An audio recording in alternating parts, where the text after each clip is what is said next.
Hey everyone, this is Dr. D from ABA with Dr. D, where we share ABA with you. Here on this particular video, we're going to start a new series called Reacting to Videos on YouTube, right? This is a really popular one, actually. It's called The Big Bang Theory Show, which is a really popular one here. We have, Sheldon, Penny, and Leonard in this particular, sequence. This video does have thousands of views out there, and it is, termed as the Big Bang Theory operant conditioning, because actually it's a really good example. I had not seen this video in a long time. I'm really excited to see it together with you guys to see, what kind of reaction we get, out of this particular clinician here. Because once again, these are, good examples to find out there if you want to talk about reinforcement. It's a good way to make it fun while you do so. So here we go. Let's see what we see in this particular video.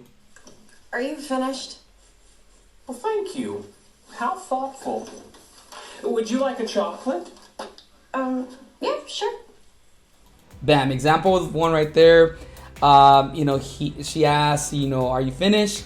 And then he say, well, thank you. And then she obviously, gets to play it. And then right immediately after that, she gets chocolate. Okay, so it seems to be that chocolate's going to be the quote unquote reinforcer, which is basically what we should see here. If this is if this is the reinforcer, we're going to see is more and more compliance, more and more response to Sheldon. Penny's gonna basically be following or trying to find ways how to get more chocolate, so she'll find all kinds of behaviors or engage in all kinds of behaviors that hopefully will lead for more reinforcement. So this is the first example here. So very good one actually, and good job Sheldon for delivering that particular chocolate immediately, which is one of the ways in which we want to make reinforcement effective by delivering it immediately, right? So here we go. Let's keep watching. Sorry, Sheldon, I almost sat in your spot. Did you? I didn't notice. Have a chocolate. All right, example two. So she was sitting in Sheldon's, spot. Penny immediately recognized that, and she said, "Oh, sorry, I'm gonna move to the side." And as soon as she did that, Sheldon comes in with the chocolate. Okay, so for sure, I can tell you that, here, Penny is definitely extremely motivated for those chocolates. Okay, it's pretty obvious. So when you have control, you have anything that the person is really interested in. People say in our field, if you have control over reinforcers, you have control over behavior, which is a really good example here, actually. You see how Sheldon is definitely doing a good job, by the way, delivering it immediately, and she's also responding to it. So this is example two in this particular sequence. Okay, here we go. Thank you. Oh, am I talking too much? I'm sorry. Zip. Thank you. Chocolate?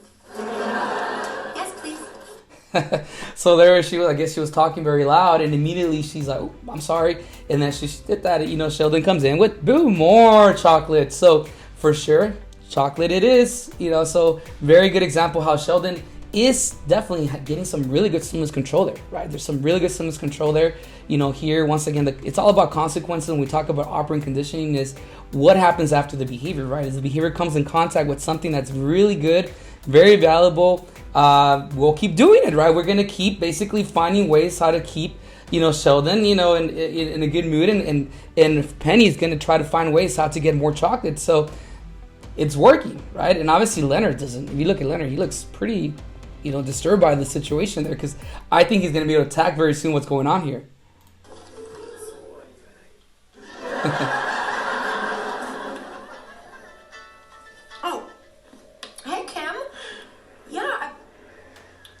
So you caught that? That's subtle, like. So basically, that's another. That was a prompt to kind of like maybe go take your call somewhere else, and more than likely she's gonna follow because she wants more chocolate. That's right. Consequence will lead to more chocolate whenever she, keeps, like I said, does something, quote unquote, correct or appropriate in Sheldon's eyes. She will get more chocolate. Okay, so you go. Hold on. Let me take this in the hall.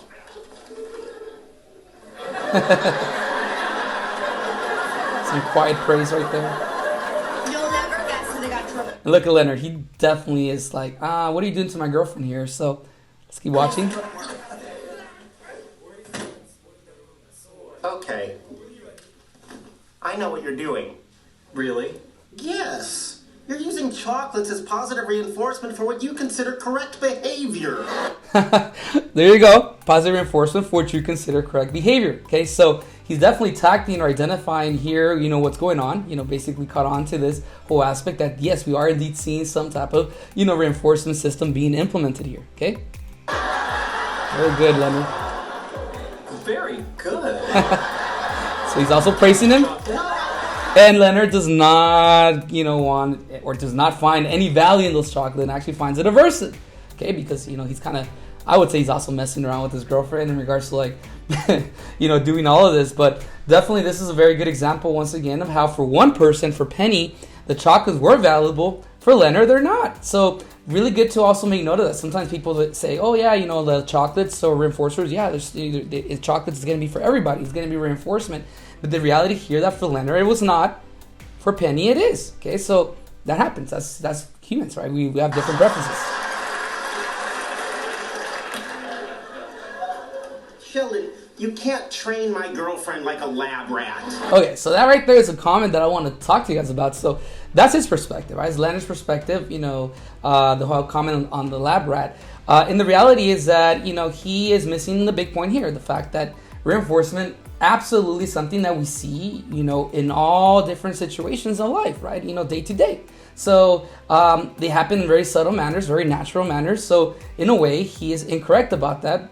But he is kind of like definitely, absolutely tackling that the way in which Sheldon is doing it kind of looks like it's being delivered, in a very, in a way where it does look a little bit, off from the way in which it would naturally look like for everybody. But here absolutely is another example how some people have their opinions about how we as, clinicians implement our programs. But at the end of the day, reinforcement is really valuable. And you're going to see right now that Sheldon's going to make note and also give him feedback and say, look, I'm actually using reinforcement here, which is better than what I was doing before. Okay, which is a comment or something that's very true. A lot of people tend to use the yelling, the screaming, the punishment-based procedures or approaches to get people to stop doing certain things or to move people around. And as you guys know, there's significant side effects to that. So here, Sheldon's gonna basically say, hey, I'd rather do this, or I think this is a lot better than the other way. Okay, so here we go. Actually, it turns out I can. Well, you shouldn't. There's just no pleasing you, is there, Leonard? You weren't happy with my previous approach to dealing with her, so I decided to employ operant conditioning techniques, building on the works of Thorndike and B.F. Skinner. I'm glad you gave that shout out to Thorndike and B.F. Skinner. But yeah, this is a phenomenal example once again of operant conditioning. Some of you guys may have your opinions about it, and I'm curious to see your comments on this particular video. You could watch this video on your own. I highly encourage if you're teaching a class or you're teaching any type of concept of operant conditioning. This is actually a really good example. I see a lot of professors using it at universities. So yeah, continue doing so. For myself, as a clinician, I think this definitely checks off on a lot of really key components, which I said, the aspect of providing reinforcement immediately. There's a fixed ratio of 1 every time that there's a response there.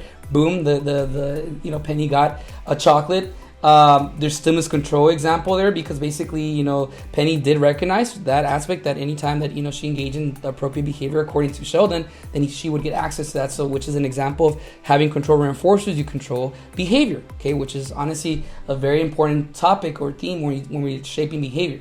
And I think a really important one too is the fact that, I'd rather shape behavior this way, right, than the way in which, traditionally is done, which tends to be the more aversive or ways in which you have less rapport and people don't tend to respond well to. So at least here, Sheldon's at least trying to build a good relationship. So I'll give Sheldon the benefit of that on this one. I think it's a really good example here. So, if you haven't subscribed, make sure to subscribe. We're going to have more React videos coming soon. I have some really cool ideas for you guys so we can continue talking about this topic of reinforcement and other topics that are relevant to not just ABA, right, or applied behavior analysis, but in general, the field of behavior analysis, right? So, so make sure to subscribe and hit that notification bell, and we'll see you soon. Take care now.